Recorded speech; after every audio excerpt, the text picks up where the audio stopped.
قال لك مكسر ما بتصطديش. العفو منكم يا حج.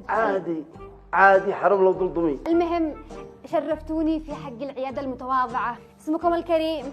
محسن، وغربي يدلعوني له أيوة. وكم عمركم يا حاج؟ 18 ليوم الثلاثاء إن شاء الله. 18؟ نعم. ما هي المشكلة اللي عندك؟ إيش المرض اللي عندك؟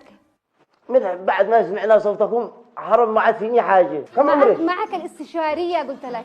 كم عمرك؟ والله عمري كذا 25 سنة. كم عمركم قلتوا؟ 25. بالشهر؟ لا باليوم. أنا على جيد واجب. مالك يا حاج؟ صلوا على النبي، أنتم في عيادة محترمة. أنا ما قلت شيء. طيب الاسم الكريم؟ والله معك الدكتورة يحيى. من؟ يحيى. لموني يا الناس لموني، قلت يا ناس أنا حيته.